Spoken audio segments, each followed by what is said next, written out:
I'm a rugby fan. I love rugby union. I played it from when I was, I think, about 10. And unfortunately, I stopped when I was about 22, 23 for, for various reasons. It was just one of those things, unfortunately. Um, and I used to play up in the north. So then I came to London, and it wasn't so easy to find a rugby club. But I've been watching the game for many years. There've been some great rugby matches, um, especially since it's gone professional. Which rugby union had been up until 1995, I think it was, an amateur game.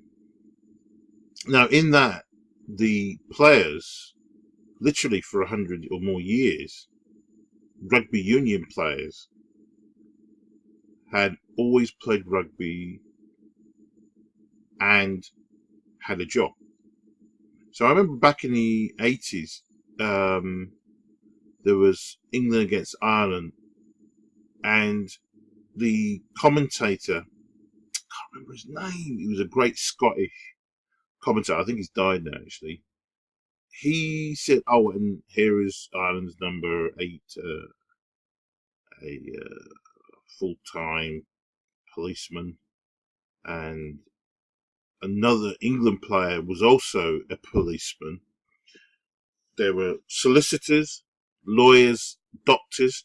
JPR Williams for Wales was a doctor, and I never met him, but um, someone I know quite close, she was a doctor and actually worked in the same hospital and saw him on a regular basis in Wales as he did. So back in those days, men played the amateur game, and they played it as literally they would train, but they would also be working. The thing what I don't like about women's sports is that there is no sort of, I don't know, there's always, it's all got to be set up for them. Now here we have the RFU giving full-time contracts for England's women's team, and there wasn't going to be one.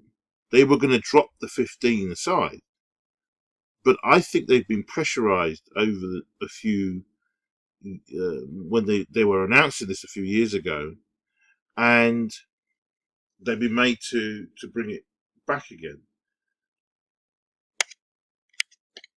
Now,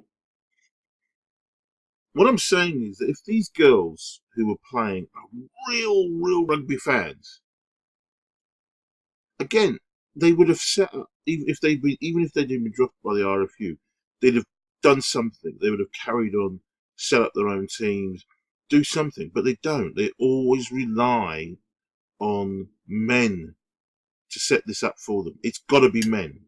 They don't want to get off their own back and do this. It's always men. Yet men have in the past, for instance, when rugby at one time in the early 18th century and a few years after that was a incredibly massively popular sport. It was as popular like as football is today.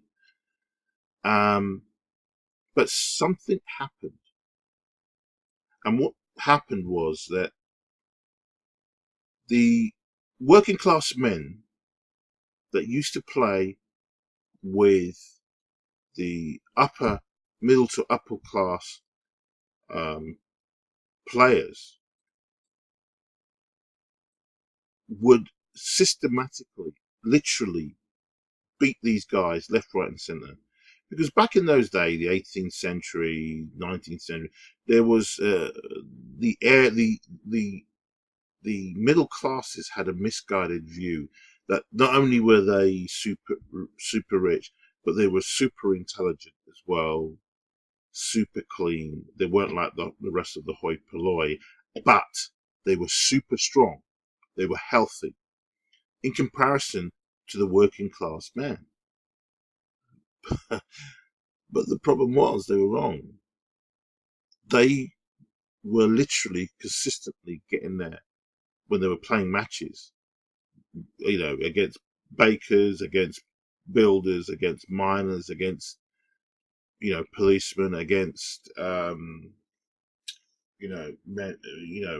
men that worked in the field, were especially miners, and they would play against the middle classes. They would destroy the middle classes literally, through strength alone. And it came to the point where rugby was very, very popular, but the people who owned the land, the middle and upper middle classes, who were showcasing the games, got really, really worried, because if the working class men had realised, or the people who came to watch the matches had fully realised that, hold on a minute, we thought you were superior in all, facets, in brain and in physicality. They were worried that they would catch on, that they weren't as strong as they'd like to make out. They had massive fears because they relied on this illusion that they were intellectually superior to the working class and physically superior to the working class. And so this was the illusion that they gave, and rugby shattered that illusion. Not football, because football is a slightly less of a less of a physical game than rugby.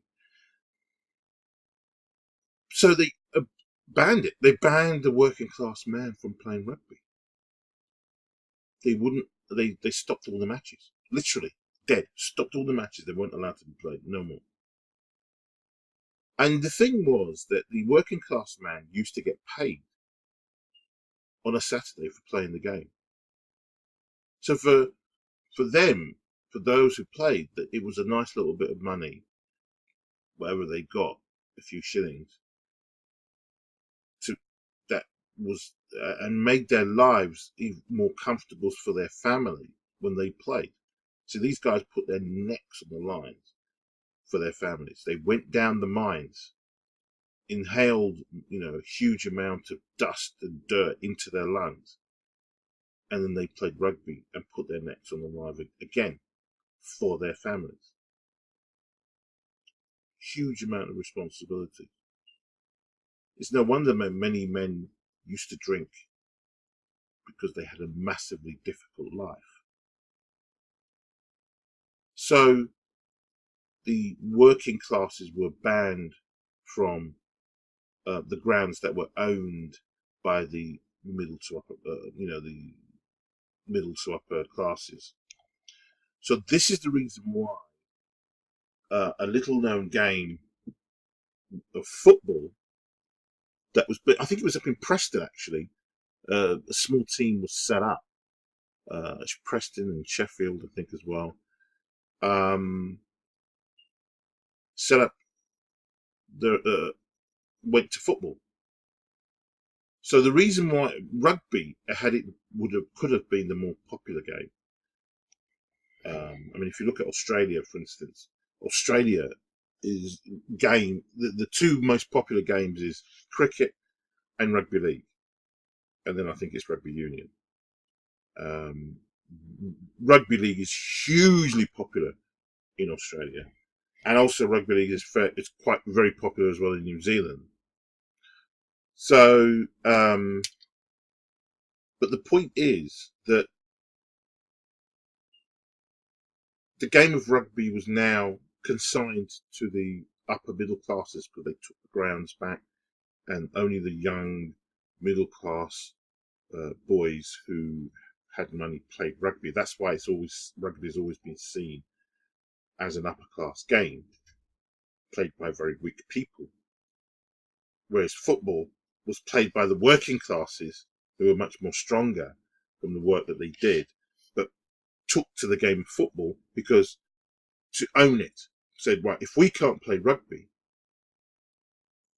we will buy our own grounds and we will make football our game. And that's what happened, and that's why football became popular amongst the general public of Britain, um, rather than rugby. So rugby could have been the most popular sport in the world, and should have been, but those are the circumstances of why it wasn't. And this is the reason why I get annoyed with women, is that they always feel that we must all be inclusive and we must all help each other. So there's no such thing as real hard work, innovation, and that women must always be looked after. And this is an example, because I think when the RFU suggested that they were going to drop the 15 aside, female 15 aside, and just finance the 7, there was in Parliament some of the women there were screaming misogynism, you hate women, this and that, and all this kind of nonsense. So I get annoyed at the fact that these women are expecting the RFU to fund them. So that means that the men's game, which, to be honest with you, doesn't get anywhere near the kind of money that soccer gets, yet they are expected to now fund a 15-a-side female team, which I think is out of order. And we've got a lot of nonsense here. This woman saying, it's hugely significant day for the women's game. This woman named Hunter, who led England to the World Cup final last year. That was 2017. After a Six Nations Grand Slam, young girls can now aspire to making a living out of playing 15-a-side rugby, rather than have the stress of finding a job that you are able to fit around the game, which is what many men did for a good 100 years before going professional. It was nearly 100 years, sorry. Rugby league, on the other hand, has been 80 odd years or more a professional game. It had a schism in the north with the RFU, and so rugby league was born out of that. But the point is that rugby union stayed amateur until 1995. So many of those players got only travel money, maybe a little bit of hotel money. They didn't get an awful lot of money at all from the game, playing the game. They played the game for the love of it, and they went to work. I think they got a little bit of cash, but not huge amounts at all. And so these girls are now getting contracts, and they're now going to get paid by the RFU, which is going to cost them a lot of money. So this is the thing that annoys me again. Will the female game make enough to pay for their way? That is the point. But they don't care. They'll expect their RFU to spend money advertising their game, period. So even if they only make loose change from their games, they don't care. One of the big things about being full-time before the 2017 World Cup was that it allowed you proper rest periods so that you're fresh in training. Blah, blah, blah, blah, blah, blah.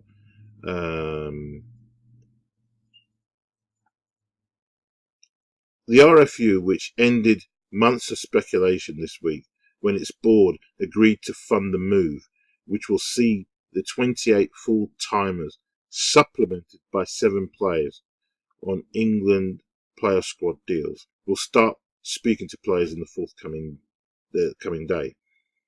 The contracts will start at the beginning of January, said Nikki Pomford, the RFU's head of performance. Some players will be happy to go full time straight away, while others who have education courses to complete may prefer to wait. Now, here we go. This is the thing that which makes me a little bit, again, annoyed. Part of the reason for the RFU's delay in offering the contracts was the financial review being conducted at Twickenham. So you see, the thing is, they were having to do a financial review. Can they afford, as a sport that gets way, way less money than football does, to finance this team? And if they don't, are they going to the government to get money? Which means that I'm paying towards this, which I don't want to. I want the female game to stand up on its own 2 feet, to work and stand up on its own 2 feet, but it won't. It relies on the men's team, just like I'm sure cricket is probably the female team relies on the cricket game, men's game, to prop them up, and they have done for many, many years. Just like in the women's WBA, NBA, which has not made a penny since its conception in 1995, or 95, 96, to this day, they haven't made a penny. Not one bean of a profit.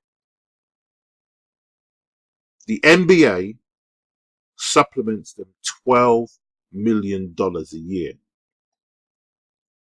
They don't make a profit. And it is written in American law that they can never go under. In other words, they can never fail. Even if they never make a profit from here till the end of time, until the earth dies, or whatever, they are ring fenced, and they will be financed. Period.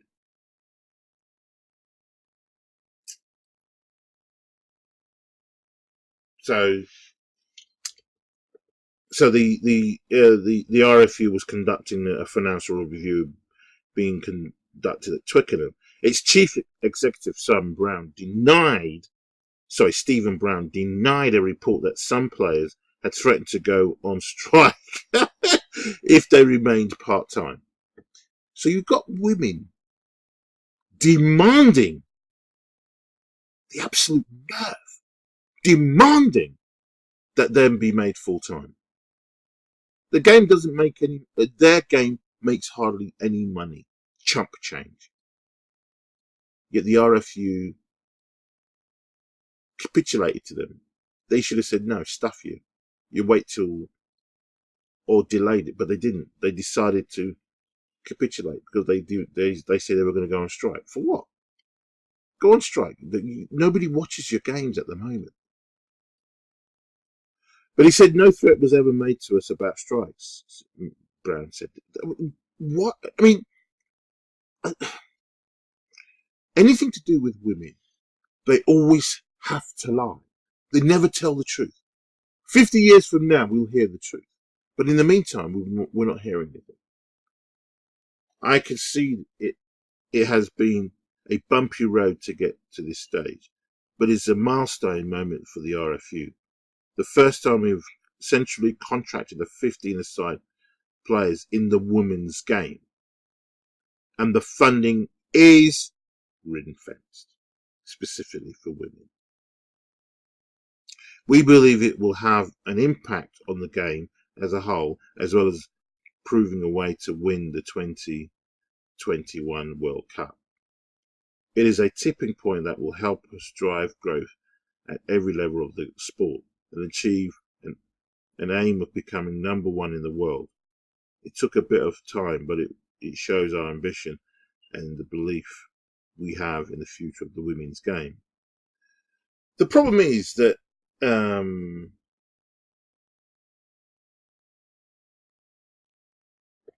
again, it's the RFU, which really, quite frankly, I don't think has a huge amount of money, that has to support the men's game, which is the one that's bringing the bacon, in order for them to finance this women's team, which is not bringing very little at all.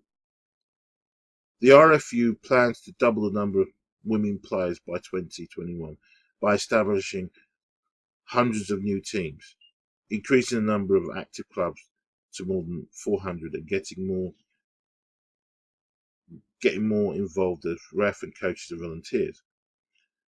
So what that means, from my point of view, is that the money that rugby should be using to promote itself to the wider world, get more teams in the men's side, because we need to see more players, more teams to get to similar level to football, is now going to be taken away by the women's game, which cannot finance itself and has to rely on the men's game to finance them. I thought men and women, that is the equality of men and women, by taking the money from the hard working men and give it to the women so that they can also playing rugby. Extraordinary. Extraordinary. The senior squad will be based at Bessem Abbey National Sports Centre from this month, to prepare for the November series of internationals and the Six Nations, as well as for training camps during the off-season. For the rest of the time, the players will be with their clubs. We want to lead the way in driving standards in women's rugby through everything we do, said RFU Director of Professional Rugby, Neil Neville. Full-time contracts are a big step in ensuring we have access to players to develop them and fulfill their potential.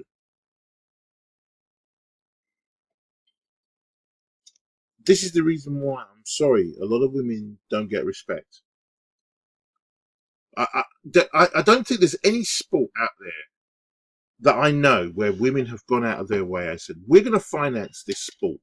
Motor racing, cricket, nothing.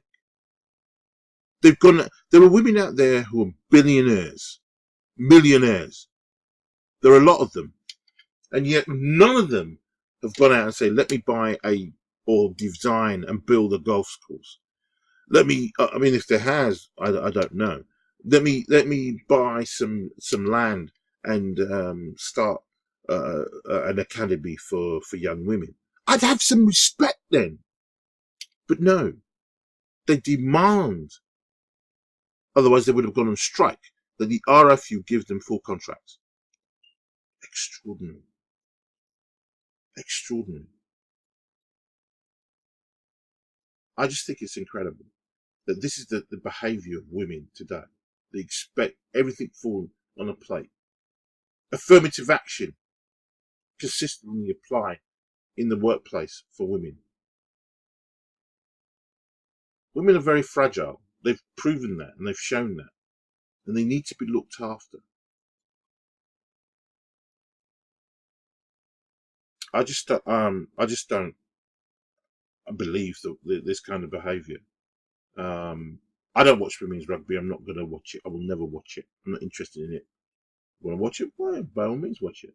Good luck to you. Knock yourself out. My game is the men's game, and I'll watch that to the end of time. Football. I don't watch women's sport at all. I don't think there's any women's sport that I watch. Very little. Very little women's sports that I watch.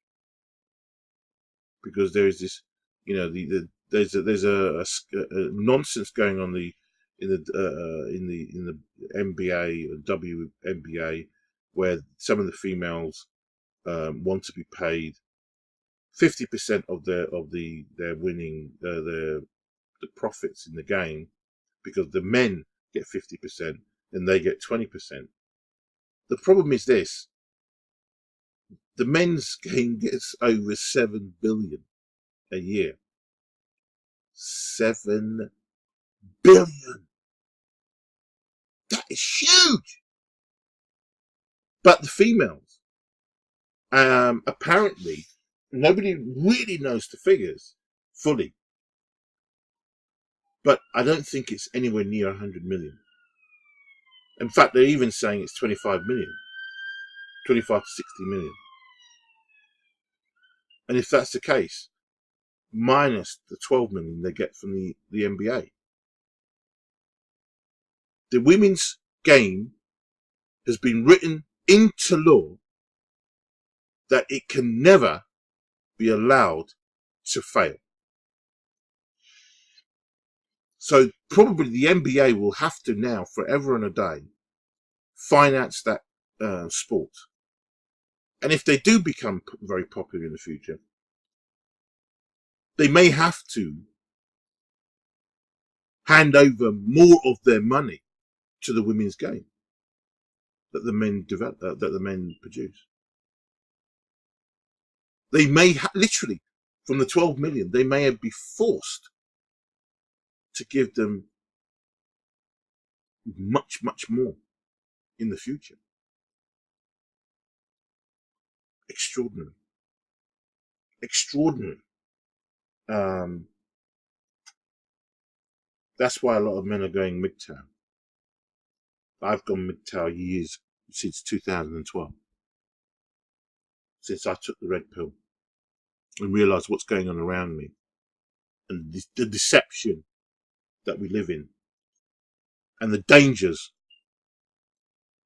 I knew about a lot of the dangers before, but I didn't. To me, it's like it is a matrix type environment. It is like they live in regards to women in this society. Now, let me state this. Not all women. A good proportion of them, though. This is the problem. Integrity, honesty doesn't really exist in regards to women. And not all women, but a good proportion of them. And that's why I make it my business to avoid, in this country, that is, contact with women, black women, white women, chinky women, all other women. I don't have any contacts with women here in this country anymore. That's the reason why I go abroad. To get what I need there. And that satisfies me. But to have a relationship in this country, anyone has a relationship in the West, especially in America, Canada, Australia, New Zealand, Sweden, blah, blah, blah, all these countries, and America especially, is fraught with massive dangers for men. Massive dangers. And this is an example where the entitled women expect to be financed. Football's the same thing. Soccer. Manchester United was criticised and has been criticised consistently when it dropped the 15 aside, when it dropped the women's team in 2005, 2006, and has now been forced by a consistent campaign that they have to have a female team. But during that period of time, when they were dropped, why didn't the female team continue and say, we will continue playing? We love football and we will continue to play.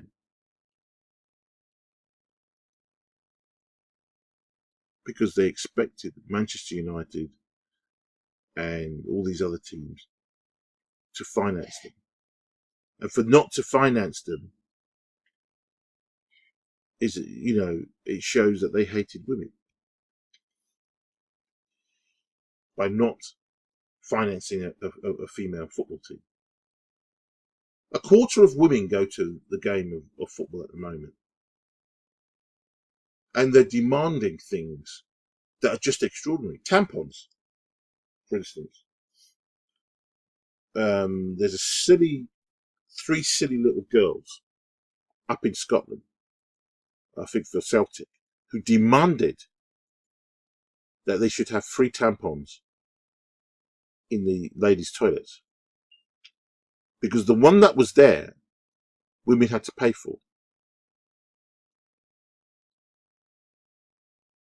Now, the logic of of Celtic was tampons are not used by men and only used by women. So for tampons, we will provide them, which is not a problem, but you have to pay for them. These women objected to that and say that these tampons should be free because there's tampon poverty amongst women. It's not men's fault that women have periods. To blame this on men and to force or try, well, I mean, why Celtic capitulated, I have no idea. But their argument is, and this is their argument, that in the toilets there is soap and toilet paper provided for free. And so tampons should be provided for free. When you see the picture of these stupid three girls, especially one of them, she's a political student in university, I think she's 21,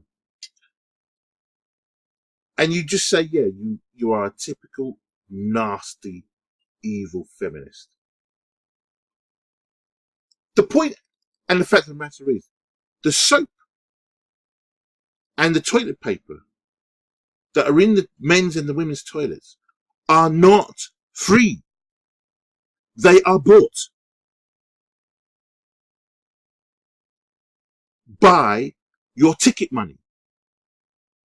So therefore, I can't just walk in from the street and walk in at any time to go and use the toilets. The only people who can use those toilets are those people or the fans who've paid to come into the stadium. That money that they pay pays for all the facilities. For the ground, for the groundsman, for the lighting, for the upkeep of the grass, for the water, for the lighting, for the security, for the canteens, for the players, for the managers, for the doctors, for the physio. All that is paid out of the fans' money, including the toilet and toilet paper and the soap, which is not free because you've paid for it. That is the reason why they split the tampons, because men don't use them. So why should they have to pay for them out of their ticket, the ticket fees? They are £2, and yet they demanded something that's really quite silly, that a quarter of women go to football matches, and then they want now men to pay for their tampons. Men don't use those tampons, but they're now paying for them so that the women get free tampons in women's toilets. Because these women are going to watch a game of football that are played by men. I can understand it if it was a women's football team and you were watching a women's game. Fine. But you're coming to watch a men's game, whereas literally in that stadium of 80,000 people, probably 70,000 are men, or maybe more. And yet they are now paying for tampons for women out of their pocket. It's not, people say, oh, it's to be generous, we've got to be kind. People are being bullied by the bastard, evil feminists in society. Feminists are very, very nasty creatures. And that they want a society that's based on socialism. They want a society that's based on socialism. Yet we've seen societies that have based themselves on socialism. China, Russia, didn't quite work out. Eastern Europe had socialism, and those people were very poor. And yet these evil feminists want socialism in this country, in America, in the West. I wish I could just somehow summon those people to they can just whisk them over to China, whisk them over to Russia and Venezuela and all these countries. Get them out of the West. These kind of people we don't need in the West. They're useless, and they spend their time learning about women's gender study. Here we go. England's pro contract will change women's rugby union forever.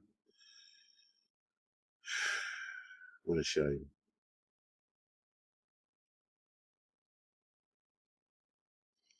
What a shame. Well, some good news in the rugby. Argentina beat Australia, and they've gone down the rankings. Nice bit of news there. Well done, Argentina.